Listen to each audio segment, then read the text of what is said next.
자, 우리 오늘은 문법 클리닉을 시작할 겁니다. 여러분들은 문법 클리닉을 시작하기에 앞서서 먼저 뭘 해야 되냐면 시험 범위 중에 뭐가 시험 문제에 나올지를 한번 추측해 보는 게 좋을 것 같아요.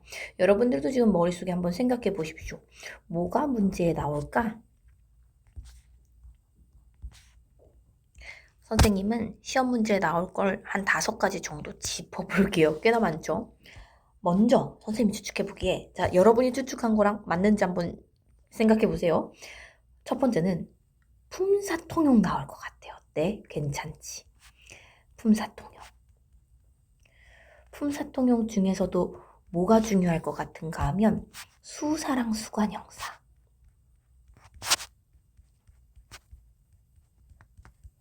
요거 잘 생각해야겠지? 수사랑 수관형사 구분하는 기준이 뭐였어? 수사는 기본적으로 체연이야. 수관형사는 기능 기준으로 보지? 그렇지, 수식원. 그러니까 체연 뒤에만 붙을 수 있는 애들이 있어. 그게 뭐야? 조사. 그래서 수사랑 수관형사를 구분할 땐 조사 여부로 구분할 수 있어야 돼. 조사가 붙을 수 있으면 수사, 붙을 수 없으면 수관형사. 두 번째로는 조사를 좀 잘 구분해야 할 것 같아. 조사의 종류에는 3가지가 있었죠. 격조사, 보조사, 접속조사.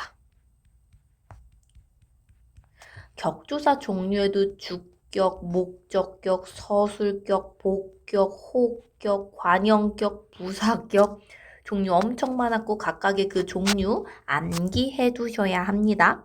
그리고 보조사는 종류가 많긴 한데 은, 는, 도, 만 요렇게만 암기해 주시면 돼요. 접속조사에도 종류가 많은데 와, 과 얘를 좀 잘 기억해 줘야 돼요. 왜냐하면 이 와와 가는 뭐랑 겹쳐? 부사격 조사랑 겹쳐. 그래서 이거 좀 주의해 주셔야 합니다. 자, 품사통용 기억하기, 조사, 격조사, 보조사, 접속조사 주의하기, 격조사 중에서도 주격조사랑 복격조사, 또 주격조사랑 부사격조사 겹쳤어? 주격조사의 이가에서 깨서 중에 이가 복격조사도 이가가 온단 말이야. 그럼 복격조사의 특징은 뒤에 되다, 아니다, 가서술어로 와. 주격조사에 에서가 있어. 부사격조사에도 에서가 있어. 이 물결 표시, 이 앞부분에 오는 게 달라요. 주격조사의 경우에는 앞에 단체가 옵니다. 학교에서 운동회를 열었어? 학교에서 연 게 아니라 학교에 있는 선생님이 기획해 주신 거죠. 그쵸? 그런 단체가 오고요. 부사격조사의 에서는 장소가 옵니다. 운동장에서 운동회를 했어. 운동회가 어느 공간에서 열렸는지 그 장소가 앞에 오게 되죠. 이렇게 유사한 품사들도 잘 구분해 두셔야 해요. 다음으로 3번째로 볼 거는 나는 이제는 형태소. 그치? 형태소랑 단어 잘 구분해야 돼. 그래서 하나의 문장을 형태소 기준으로 나누기, 단어 기준으로 나누기 요거 하는 거 좀 잘 해야 될 것 같아. 이때 주의해야 될 건 형태소로 나눌 땐 어간의 짝꿍, 뭐지? 어미.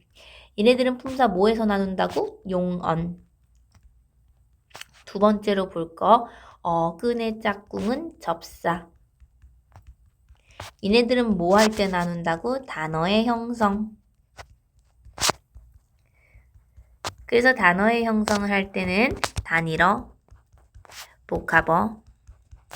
복합어에서도 합성어, 파생어 이렇게 좀 단일어, 합성어, 파생어 3가지로 나뉜다는 거. 그리고 이제 4번째로 나올 만한 건 나 그거 나올 것 같아. 형태소를 먼저 보자. 형태소에서 종류 구분하는 거. 자립이냐, 의존이냐, 실질이냐, 형식이냐. 요거 구분하는 거 문제 나올 것 같아. 근데 이때 주의해야 될 게 이거 주의해야 돼. 첫 번째로 의존명사 것. 의존명사.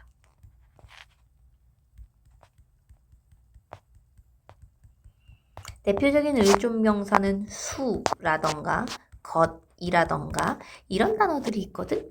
얘 이름이 의존명사인데 얘 자리비계 의존이 이게 주의해야 돼. 명사잖아. 기본적으로 명사는 자리비예요. 그리고 뜻은 가지고 있지. 얘 실질이에요. 이거 진짜 주의하셔야 됩니다. 그리고 두 번째로 주의해야 될 거는 용언이야. 용언은 있잖아. 어간과 어미로 나뉘잖아. 둘은 혼자 쓸 수 있어? 어간은 반드시 어미 있어야 되고 어미도 반드시 어간이 있어야 되지. 그러니까 둘 다 의존이야. 근데 있잖아. 의존은 기본적으로 형식이거든. 왜냐하면 의미를 가지고 있으면 보통 혼자 쓸 수 있어. 근데 얘는 아니야. 이 어간의 경우에는 의존이면서도 의미를 가지고 있는 실질 형태소가 돼. 그래서 요 어간을 좀 주의해 주셔야 합니다. 보통 실질은 자립 형태소인데 용언의 어간만 실질 형태소이자 의존 형태소라는 거. 그리고 다음으로 넘어가선 당연히 이제 나와야겠지. 합성어의 개념 문제 나올 거야. 합성어라는 거는 어근이랑 어근이 더해지는 건데 우리 이번 시간에는 자세하게 배우진 못할 거지만 5호 1주자에 나오는 개념이 있어. 합성어에는 통사적 합성어랑 비통사적 합성어가 있어. 요거는 구분 기준 각각 암기할 거거든. 이따가 간단하게 배울 테니까 그 세 가지 기준 잘 암기해보자. 이 문제 나올 법해. 자, 그래서 지금 중요한 거 물론 지금 5개나 체크했잖아? 요 체크한 거 꼭 다시 한번 복습해보고 그리고 지금부터 여러분은 뭐 하셔야 되냐면 추가 클리닉 자료를 제가 프린트물로 드렸어요. 해당 지문 16번까지 여러분들 지금부터 문제 풀어보시고 다음으로 이어서 저랑 같이 영상 재생하시는 거예요. 잠깐 일시정지하시고 16번까지 문제 풀고 오십시오. 얘들아, 난 너희를 믿어. 문제 분명 풀고 왔을 거야. 맞지? 그냥 넘어왔으면 안 돼. 풀고 왔어야 된다. 하나하나 우리 정답 맞춰보자. 먼저 첫 번째로 단어는 공통된 성질에 따라 분류할 수 있거든. 이렇게 분류해 놓은 것을 품사라고 얘기해요. 품사는 다음과 같은 세 가지 기준, 형태, 기능, 의미에 따라 나뉘지. 형태에 따라 나눌 땐 불변어와 가변어. 이때 가변어 용어는 2월 시험 범위였어. 우리 5월에는 불변어, 체언, 수식언, 독립언, 관계언 관련된 부분 시험 범위가 될 거야. 요 부분 잘 봐둬야겠지. 그럼 다음 기준으로 나눠봐서 2번 문제로 넘어가서 문장에서 각 단어의 품사를 기능에 따라 나눠보재. 그러면 우리 언으로 끝나는 애들이 기능으로 나눈 거야. 그러면 먼저 품사를 나눠봐야겠지. 띄어쓰기 기준으로 끊어. 그 다음에 보통 일반적인 단어는 띄어쓴다라는 특징을 갖지만 이 조사만 체언에 붙어 적어. 그러니까 체언은 유심히 봐야 돼. 뒤에 조사 붙어 있나 확인해 줘야 돼. 여기는 가라는 조사가 사용됐네. 가는 무슨 조사야? 주격 조사야. 그 다음에 2번. 어머나, 니니는 항상 부지런하구나. 까지 확인했어. 그 다음에 체언은 항상 유심히 보라고 했지? 체언 뒤에 붙은 얘는 보조사가 되겠다. 그리고 부지런하구나. 얘가 워낙에 이 단어가 길이가 기니까 얘도 뒤에 뭐가 붙은 거 아니에요? 라고 했지만 이런 용언 뒤에는 절대 조사가 붙을 수 없어요. 그러니까 이 뒤에는 뭐 구나가 괜히 조사라고 이렇게 끊어내면 안 돼. 얘는 그냥 부지런하다 뒤에 붙은 어미지. 어미는 단어 기준으로 볼 땐 끊어내는 거 아니야. 형태소 기준으로 볼 때는 끊어내야겠지. 근데 단어 기준으로 볼 때는 끊어내시면 안 됩니다. 여기까지 보셨고 다음으로 넘어갈게요. 자, 이번에는 체언에 대한 개념이야. 체언의 종류에는 세 가지 있어. 명사, 대명사, 수사. 이번엔 수식어 볼까? 수식어는 체언을 꾸미는 관형사, 용언을 꾸미는 부사. 이때 부사는 보통 용언을 꾸미는데 뿐만 아니라 부사, 관형사, 문장 전체도 꾸미기도 해. 자, 그래서 우리 4번 문제로 넘어가 볼까? 다음으로는 우리 체언 찾아 밑줄 긋는 거야. 체언이니까 명사, 대명사, 수사 구분해 줘야 돼. 그래서 여러분들은 이렇게 잘 구분해 오셨을 겁니다. 이때 주의해야 될 게 이렇게 숫자 나오는 것들 있잖아. 숫자가 나오면 얘가 체언 중에 수사인지 아니면 수식어에서 있는 수관형사인지 구분해 주셔야 돼요. 다음으로 주의해 주셔야 될 건 바로 이런 의존명사. 의존명사는 한눈에 딱 보이지 않기 때문에 여러분들이 한 번 더 체크해 주셔야 돼요. 그리고 주의하셔야 될 거는 이런 저것이라는 대명사. 얘 지시대명사지. 만약에 저것이 아니라 저라고만 왔으면 얘는 지시 관형사. 그래서 보통 관형사니까 집 이런 식으로 뒤에 체언이 와서 이 체언을 꾸며주는 게 될 거야.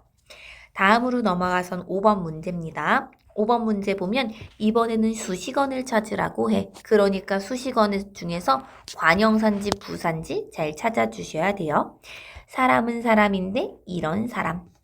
즐겁긴 즐거운데 정말로 즐겁다. 이거 주의하셔야겠죠. 3번 올라가긴 올라갔는데 높이 올라갑니다. 올라갔다라는 동사를 꾸며주고 있죠. 그리고 4번 보면 친구는 친구인데 새 친구. 다음으로 중요한 거 5번 문제 중요해요. 자, 아주 빨리 뛰었다거든? 그래서 아주를 자꾸 뛰었다를 꾸며주는 애로 봐. 아니야. 아주는 빠르긴 빠른데 아주 빠른 거야. 부사를 꾸며줍니다. 부사는 부사 꾸며줄 수 있다고 했지. 그럼 뛰었다가 꾸며주는 건 누가 뛰었다를 꾸며줘요? 빨리가 꾸며줘요.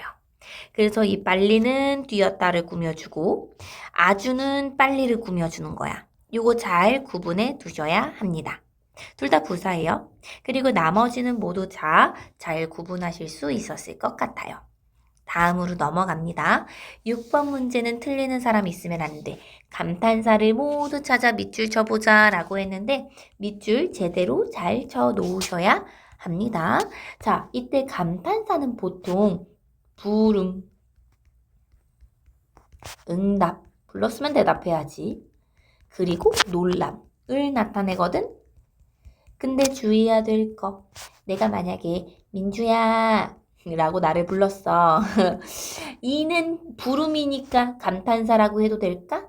아니지. 민주라는 품사는 명사야. 야는 조사야. 무슨 조사하게? 그치, 호격조사야. 그래서 이 단어는 민주라는 명사와 야라는 조사 두 개의 단어가 이어진 거야. 그러니까 아무리 부름이라 하더라도 얘를 감탄사라고 볼 수는 없어. 주의하셔야 돼요. 그리고 다음으로 넘어가선 7번 문제 보셔야겠죠. 7번 문제 같은 게 중요해. 얘가 바로 품사통용 물어보는 거거든.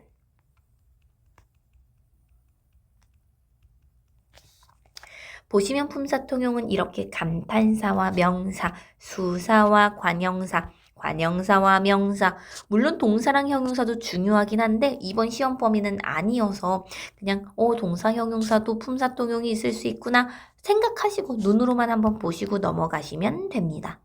특히나 이 수사랑 관형사 구분하는 거 잘 알아둬야 된다고 했어. 그치? 자, 다음으로 넘어갈게요. 8번은 이제 단어 분석하고 품사 구분하는 거거든? 요런 거 잘 해야 된다. 이게 기본이야. 자, 보면 우리 이 문장은 먼저 항상 띄어쓰기 기준으로 나눠야 한다고 했어. 그 다음에 재언을 보면 뒤에 조사가 붙어 있는지 잘 봐둬야 돼. 이때 의라는 거는 무슨 조사? 관형격 조사. 그럼 주격은 뭐야? 얘가 주격 조사가 되는 거지. 두 번째로 넘어가면 이런 거 주의해서 봐야 된다. 숫자가 나오면 얘 수사인지 수관형사인지 봐야 돼. 얘는 수사 중에서도 첫 번째, 두 번째, 세 번째 순서를 나타내는 서수사가 됩니다. 자, 그리고 은는 도만 여기서의 는은 보조사가 되죠. 그, 저라고만 얘기하면 관형사지만 이곳, 그곳, 저곳 뒤에 이렇게 곳이라는 게 띄어쓰지 않았어. 이거 붙여 적었어. 붙여 적었다면 대명사예요. 을이라는 건 목적격 조사. 청소하긴 청소하는데 스스로 청소해야 돼. 뒤에 오는 동사 꾸며주는 부사죠. 다음으로 넘어가서 우리 이번에는 4번 볼게요. 할머니는 할머니인데 우리 할머니야. 우리는 대명사고요. 할머니는 명사입니다. 깨서는 주격조사예요. 이렇게 주격조사, 격조사와 뒤에 보조사가 연달아 사용되는 거 가능합니다. 인자하시다, 항상 인자하시다. 뒤에 오는 형용사 꾸며주는 부사입니다. 자, 다음으로 넘어가서는 어디 볼 거냐면 여기 볼 거야. 선생님이라고 선생님을 부르는 것 같지만 우리 생각해봐. 선생님이라는 단어의 품사는 하나야. 얘는 무조건 명사거든. 그래서 느낌표가 왔다고 해서 무조건 감탄사는 아니야. 저는 은는 도마는 보조사, 교무실 명사로 조사 먼저 가겠습니다. 가긴 가는데 먼저 갈 거지 동사 꾸며주는 부사입니다. 이렇게 문제를 풀었으면 9번 문제는 훨씬 더 쉽게 풀 수 있어. 자, 몇 개의 단어로 이루어져 있는지 분석해야 돼. 날씨가 흐렸다 총 3개. 이런 식으로 개수 세는 건데 만약에 이게 단어를 물어보는 게 아니라 형태소의 개수를 물어본다면 이건 좀 더 복잡해진다. 왜냐하면 형태소는 이 용언을 한 번 더 쪼개줘야 되거든. 자, 용언 쪼개볼게. 흐리다에 어세다가 다가오는 거거든. 흐리는 어간, 엇과 다는 어미야. 이렇게 어간과 어미로 나눠줘야 되고 그럼 개수는 하나, 둘, 셋, 넷, 다섯, 총 5개다. 이렇게 구분해 주셔야 합니다. 자, 다음으로 여기까지가 품사였고 다음으로 넘어가선 이제 형태소 본격적으로 한번 해보자. 형태소를 나눌 때는 이렇게 나무와 꾼 이렇게 나누면서 꾼이 접사야. 어근과 접사로 나누면서 나무꾼은 파생어구나. 이렇게 나눠보는 경우도 있고 잡았다. 얘는 용언이죠. 그러니까 잡 플러스 앗 플러스 다로 나뉘는 거는 얘는 어간과 시제 선어말 어미, 종결 어미 이렇게 어간과 어미로 나눠지는 용언이 있어. 용언, 얘는 비록 이렇게 형태소로 나눠지긴 하지만 얘 합성어나 파생어로 볼 수 있어? 없어. 얘는 단일어야. 그럼 당연히 맑다 역시 맑과 다로 나눠지긴 하지만 얘 합성어야 파생어야 단일어야. 얘는 그냥 단일어라고 봐야 돼. 얘가 어근 뭐 어근 접사가 아니라 얘가 어근이고요. 어근 하나로만 이루어져 있어. 다는 뭐 접사나 어근이 아니란 말이야. 얘 단일어예요. 자, 그리고 옆으로도 넘어가 볼까? 요술쟁이 이렇게 뒤에 오는 접사, 맨 주먹 앞에 오는 접사, 뒤에 오면 접미사라고 하고요. 앞에 오면 접두사라고 합니다. 그래서 접미사는 이 붙임표를 앞에다 붙여요. 어근이 앞에 옵니다 라는 뜻이고요. 접두사는 어근이 뒤에 옵니다 라는 뜻입니다. 어근이 붙는 그 방향을 표시해 주는 거예요. 다음으로 넘어가서 검붉다. 얘는 검다라는 어근과 붉다라는 어근이 붙은 거예요. 어근과 어근이 더해진 얘는 합성어지. 어간과 어미로 보면요. 검이라는 어간, 불이라는 어간, 다라는 어미 이렇게 볼 수 있겠죠. 그래서 주의하셔야 되는 건 이런 단어입니다. 치솟다. 얘 어간과 어미로 나눠봐. 어간은 치솟이야. 활용할 때 변하지 않는 부분이잖아. 치솟다, 치솟고, 치솟으니, 치솟아서. 어간과 어미로 나누면 치솟 플러스 답니다. 근데 이번에는 어근과 접사로 나눠보자. 자, 어근은 뭐야? 솟다야. 접사는 치. 솟다라는 단어에 접사, 치가 의미를 더해주고 있는 거거든. 그래서 같은 단어더라도 어간 어미로 나눴을 때랑 어근 접사로 나눴을 때랑 그 끊어지는 포인트를 달리 잡을 수 있어. 다음으로 넘어가서 이번에는 11번 하느라 아마 시간 많이 걸렸을 건데 해당 단어를 자립 형태소랑 의존 형태소로 나눠봅시다. 먼저 보면 철수가의 가. 이 가는 조사죠. 조사는 의존 형태소입니다. 왜냐하면 반드시 앞말, 체언에 붙여 적어야 하니까 의존이에요. 얘 실질 형식도 생각해 볼까? 얘 실질적인 의미 있어? 없어? 없어. 문법적인 뜻만 더해주니까 형식 형태소다라고도 볼 수 있어요.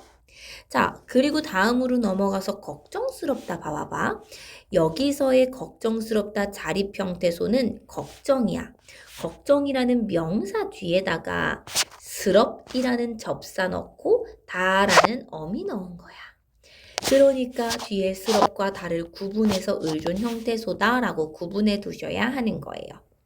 그리고 나서 주의해야 하셔야 될 거 것, 얘 의존 명사라고 했어.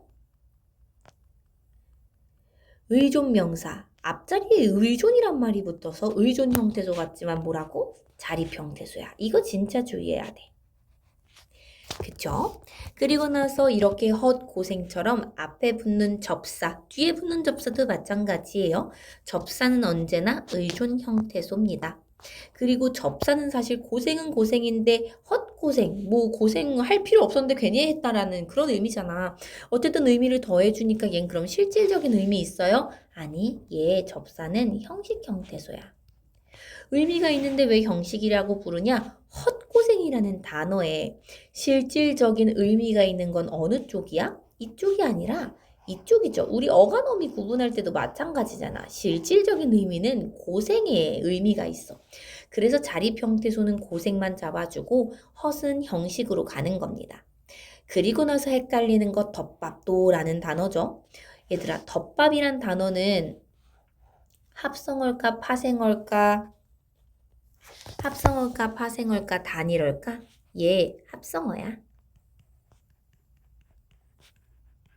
덮이라는 거는 덮다에서 왔어. 덮다에 뭐만 썼니? 어간만, 용언의 어간만 활용했지. 그리고 밥의 품사는 뭐야? 명사야. 그래서 밥이라는 거는 명사니까 당연히 자립 형태소고, 그리고 덮이라는 거는 얘 용언의 어간이 왔으니까 어간은 단독으로 쓸 수 없어. 어미가 뒤에 반드시 와야 돼. 그래서 얘는 의존이라고 하고 도도 의존 형태소라고 보는 겁니다. 자, 그리고 다음으로 넘어가 볼게요. 다음으로 넘어가선 12번 실질 형태소랑 형식 형태소로 나눠보는 거예요. 자, 이런 거지. 덮어서는 덫이 접사니까 얘는 형식 형태소야. 주의해야 될 거 꿈이라는 단어. 봐봐. 내가 예전에도 수업할 때 한번 언급한 적 있는데 꿈은 꿈이라는 문장에서도 알 수 있듯이 얘는 사실 있잖아. 이 앞에서 쓴 꿈과 뒤에서 쓴 꿈의 품사가 다르다? 먼저 목적어 자리는 주로 체온이 온다고 했잖아. 앞에 온 애는 품사가 명사야. 근데 뒤에 온 애는 얘가 명사가 아니거든? 이 자리 꿈을 꾸다 서술어 자리야. 서술어 자리는 주로 용언이 오거든? 얘 동사야. 자, 그럼 얘를 형태소로 나눠보자. 꾸다에 미음 받침 온 거, 그리고 을이라는 목적격 조사가 왔고, 다시 꾸다에 미음 받침이 왔어. 이렇게 형태소 분석해야 되거든. 받침도 꼭 구분해내야 돼. 이때 앞에 오는 미음 받침은 접사라고 얘기해. 뒤에 왔으니까 전미사겠죠. 그래서 얘는 좀 더 길게 풀네임으로 불러주면 명사, 파생, 전미사라고 얘기해요. 명사를 파생시키는 전미사다 이거야. 그래서 원래 기본형은 꾸다라는 동사에서 시작했지만 뒤에 접사가 붙으면서 품사가 바뀌어.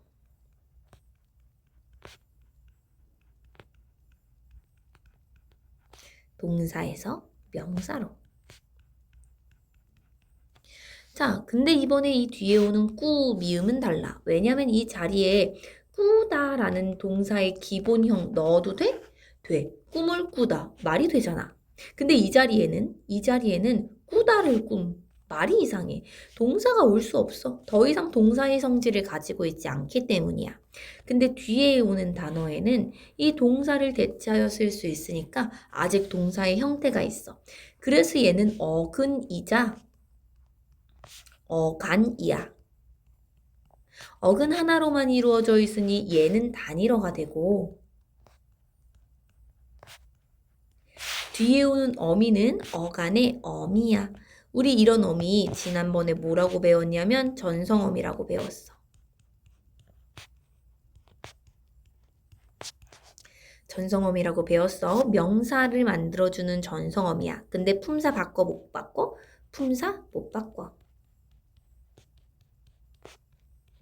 그대로 얘는 동사가 됩니다.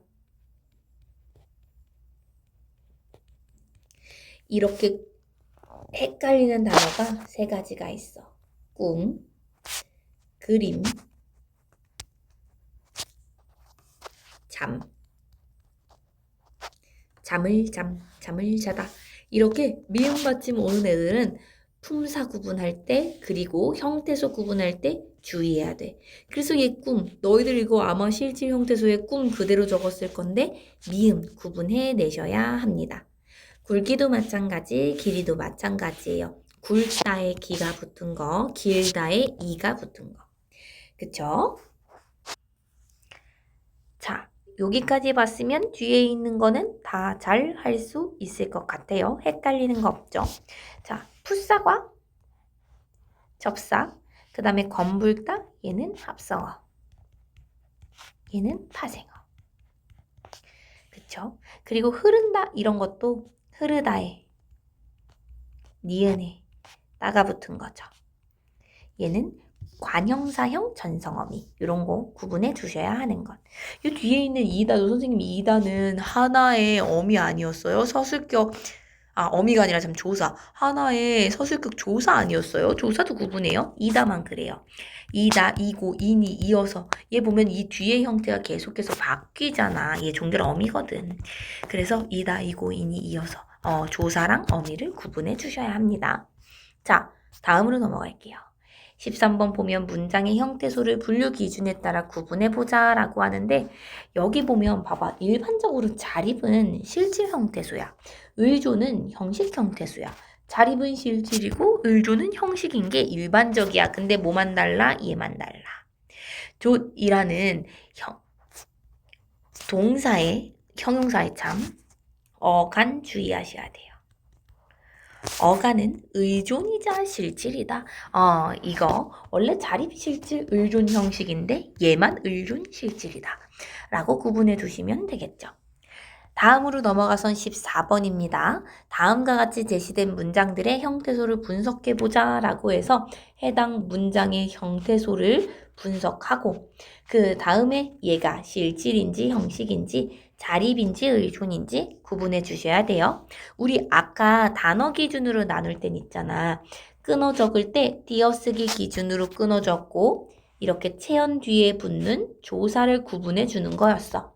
근데 형태소는 여기서 한 번 더 쪼개야겠지. 너희들은 눈이 바로 어디로 가야 되냐면 이 마지막 끝부분 어미의 용언에 가야 돼.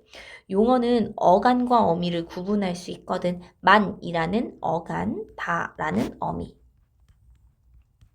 밤하늘도 마찬가지다. 밤하늘 같은 이런 복합어도 눈이 바로 가야 돼. 밤 플러스 하늘, 어근과 어근으로 나눌 수 있지. 어근과 접사를 구분하는 방법은 있잖아. 얘가 품사를 가지고 있나 확인해 봐야 돼. 이 밤이라는 건 명사, 하늘도 명사. 이렇게 명사, 품사가 있으면 어근인 거야. 2번도 한번 봐볼까? 두 번째 보시면 나는 솔잎을 씹어 보았다. 이렇게 먼저 띄어쓰기 기준으로 나눠. 그 다음에 이런 체연 뒤에 오는 조사들 구분해내는 거야. 그 다음에 하실 건 이제 용언 봐야죠. 씹다에 어가 붙었고 보다에 at과 다가 붙었어. 다음으로는 이제 복합어 없는지 봐봐. 솔잎 복합어죠. 솔 플러스 잎. 솔 얘 명사잖아. 어근. 잎 얘 명사잖아. 어근. 그럼 얘네들은 합성어. 이런 식으로 구분하시는 거예요. 3번도 볼까?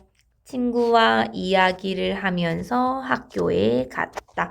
이때 와, 를, 에 구분해 주셔야 돼요. 하면서 막 서 이런 거 구분하면 안 돼. 왜냐면 얘는 체언이 아니잖아. 조사가 붙을 리 없어. 그 다음에 보실 거는 먼저 용언 구분하셔야겠죠. 하다 뒤에 면서가 붙었고 갔다의 경우에는 가다에 at이 왔고 그 뒤에 종결어미 다가 붙었고 이렇게 나눌 수 있을 거야. 나머지 복합어는 보이지 않죠? 그러면 더 이상 나눌 건 없어. 이렇게 구분하시면 됩니다. 나머지 4번도 잘 구분하시면 돼요. 다음으로 넘어갑니다. 이번에는 15번 문제. 다음 단어를 단일어랑 복합어로 나눠 보래. 자, 단일어는 뭐야? 하늘이랑 포도. 복합어는 다음과 같이 나눠주면 되는데 이때 손수건 봐봐. 얘는 명사랑 명사 더해졌지? 그러니까 합성어. 꽃신도 명사랑 신발 이 명사 더해졌지? 합성어. 자, 그 다음에 얘 보면 군밤이라는 거는 굽다에서 온 거야. 그리고 밤은 명사에서 왔지. 굽다의 굽, 그게 니은 받침이 와서 명사 꾸며주는 것처럼 보이게 된 거야. 우리 그래서 관형사형 전성어미 니은이 있다라고 얘기했었잖아. 어쨌든 둘 다 품사가 있어. 그래서 얘도 합성어야. 다음으로 넘어가면 뛰놀다. 얘는 뛰다와 놀다. 둘 다 동사가 붙었지 합성어야. 넓이나 나무꾼은 이가 접사, 꾼이 접사, 둘 다 파생어가 됩니다. 이렇게 복합어는 합성어인지 파생어인지도 잘 구분해 두셔야 돼요. 자, 그리고 다음으로 넘어가서 16번 문제. 다음 단어들의 형태소를 분석하고 어근을 찾아 쓰라고 하잖아. 자, 잘 봐. 돌아서다는 돌다라는 어간에 아라는 어미, 서라는 어간에 다라는 어미 해서 돌아서다 요렇게 구분하셔야 돼요. 그리고 이 중에서도 어근은 용언의 어간과 어미 중에 어간이 어근이 되는 거야.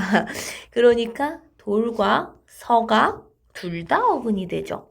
이 단어의 핵심 뜻은 아이고 이게 왜 자꾸 바뀌지? 여기의 핵심 뜻은 어간의 핵심 뜻이 있으니까 어근은 어간으로 잡아주셔야 돼요. 다음으로 낮잠, 잠 잘 주의해서 분석하셨나요? 낮에다는 잠입니다. 둘 다 어근이 될 수 있죠. 잠을 어근으로 잡는 게 아니라 자를 어근으로 잡아주셔야 합니다. 그리고 소나무는 왜 솔이라고 써요? 소나무의 앞에 오는 소는 사실 솔에서 나온 거야. 그래서 솔방울이라고 하죠. 근데 이때 단어가 합성되면서 리을이 자연스럽게 탈락한 거거든. 그래서 형태소 분석을 할 때는 솔이라고 적어주셔야 합니다. 솔과 나무 둘 다 어근이죠. 그리고 나서 뒤로 쭉쭉쭉쭉쭉 넘어가서 어디 볼 거냐면 갈아입다 볼 겁니다. 갈아입다는 갈다의 입에다가 다, 어간과 어미, 어간과 어미 이렇게 붙었죠? 아까 1번 형태랑 비슷합니다. 그래서 어근은 어간들, 갈과 입을 골라주시면 됩니다. 자, 그 다음에 우리 17번 동사적 합성어랑 비동사적 합성어 보기 전에 개념 노트 같이 한번 볼 거야. 개념 노트 201페이지로 넘어가겠습니다. 우리 합성어에 대한 개념 학습했죠? 근데 이 합성어는 사실 좀 더 자세하게 나눠볼 수 있어. 결합 방식에 따라 통사냐, 비통사냐. 아니면 의미 관계에 따라 대등이냐, 종속이냐, 융합이냐.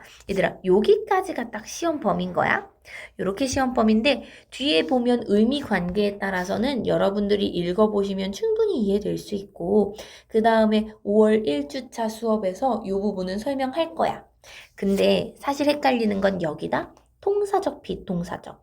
통사냐? 통사가 아니냐? 물어보는 건데 그럼 결국 통사가 무슨 뜻이냐면 통사라는 건 우리말의 일반적인 어순, 일반적이다라는 뜻이야. 그래서 통사적 합성어는 우리말의 어순이나 일반적인 단어 배열과 일치하는 방식으로 결합된 합성어를 얘기해. 그래서 여기 우리 통사적 합성어 볼까? 통사적, 일반적으로 명사는 누가 꾸며주니? 관형사가 꾸며주지. 그러니까 관형사랑 명사가 더해져서 만들어진 단어는 통사적이야. 두 번째, 용언과 명사가 붙을 때 있잖아. 용언에 명사가 붙게 되면 보통 이 용언에 관형사형이 붙어. 관형사형은 마치 관형사처럼 보이게 해서 뒤에 오는 체온을 꾸며주는 형태가 되잖아. 그래서 문장에서 얘기할 때도 아름다운 집을 봐.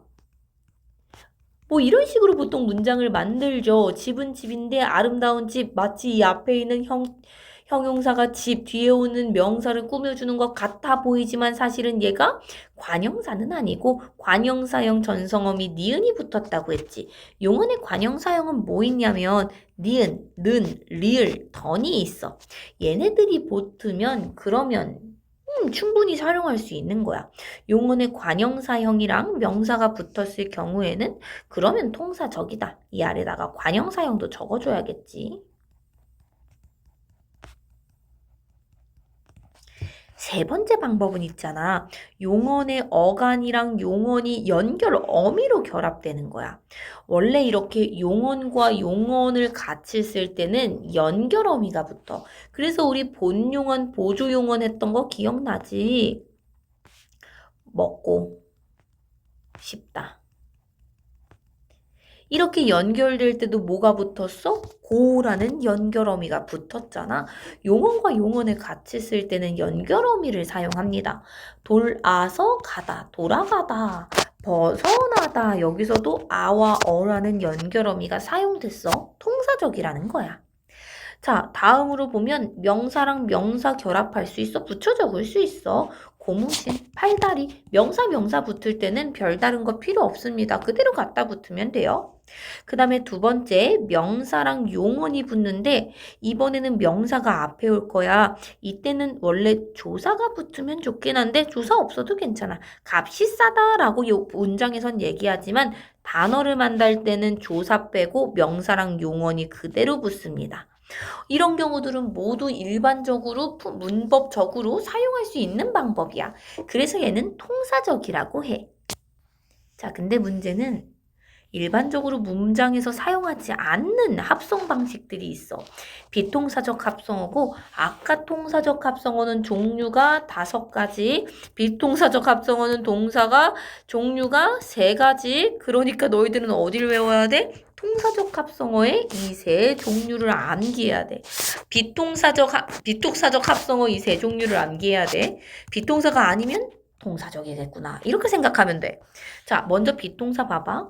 우리 부사는 주로 못 꾸며준다고? 용언 꾸며준다고. 근데 부사 뒤에 명사가 더해져서 합성어가 되면 그런 비통사적 합성어야. 두 번째로 아까 우리 용언이랑 명사가 붙을 땐 뭐 붙어야 된다고?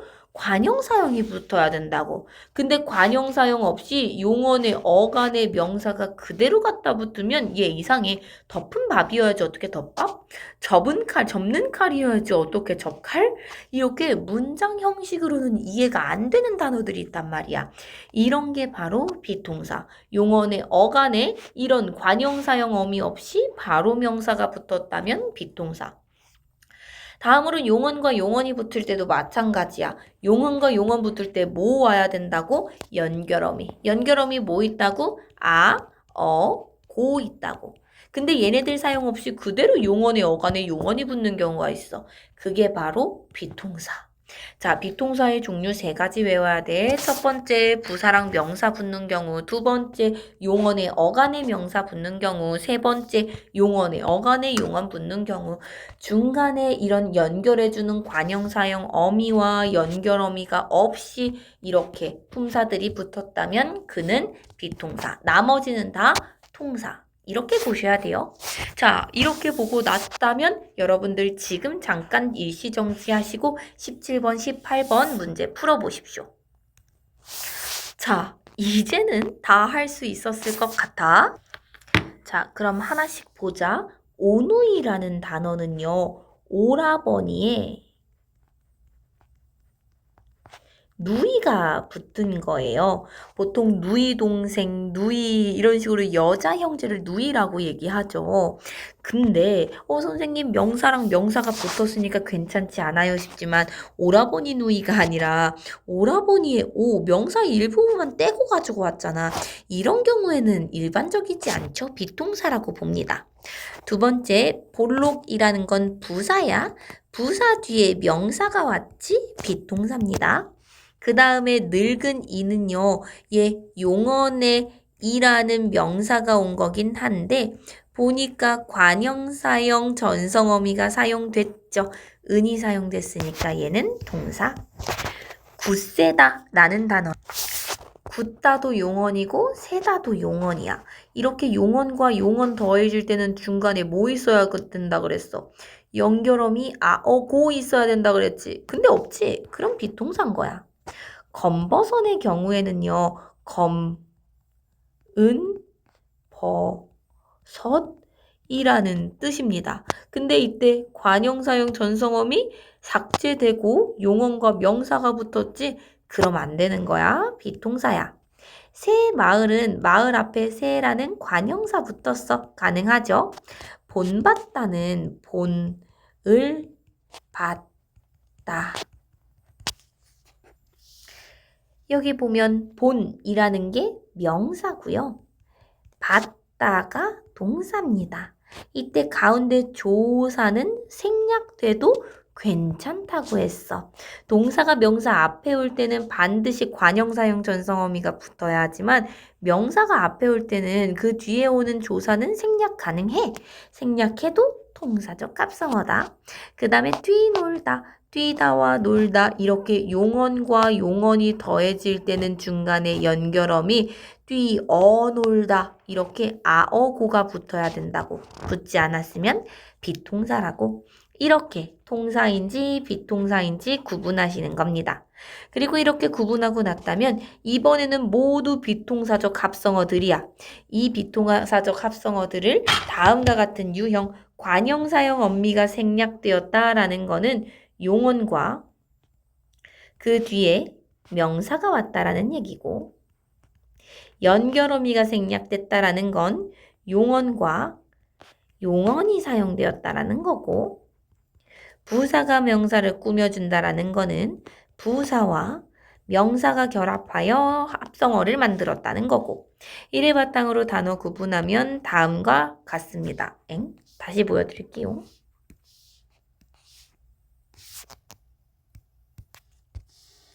다음과 같습니다. 이렇게 체크해 주시면 되겠죠. 자, 먼저 1번부터 볼까? 검다와 붉다. 용언과 용언 붙었는데 어미가 생략되는 경우. 두 번째, 접칼은 접은 칼이죠. 얘 역시 관형사형 칼이라는 명사 뒤 앞에 오는 용언에 관형사형 연결어미가 생략됐죠. 그리고 새는 명사인데 뻐꾹이라는 건 부사란 말이야. 그러니까 마치 부사가 명사를 꾸며주는 듯한 비동사적 합성어가 되죠. 덮밥은 덮은 밥, 체연 앞에 용언이 오게 되면 반드시 관형사형 어미가 와야 한다고. 오가다는 오다와 가다가 더해진 거야. 근데 중간에 용언과 용언이 더해졌는데 연결 어미가 생략됐죠. 굼다와 줄이다가 붙었어. 용언과 용언이 붙었는데 연결 어미가 생략됐죠. 검푸르다는 거는 검다와 푸르다. 용언과 용언이 붙었는데 연결 어미가 생략됐죠. 볼록거를 우리 앞에서도 봤네. 부사랑 명사가 더해진 부사가 명사가 더해진 비동사적 합성어라고. 자, 우리 여기까지 모든 개념을 같이 살펴봤습니다. 뒤에 물론 문제가 있긴 해요. 이 있는 거는 여러분들이 숙제로 풀어오실 거예요. 숙제로 풀어오시면 5월 2주차 때 제가 빠르게 정답 확인해 볼 겁니다. 그러니까 반드시 미리 문제 풀어놓으시면 좋을 것 같아요. 오늘도 고생 많으셨습니다. 수업에서 만나요.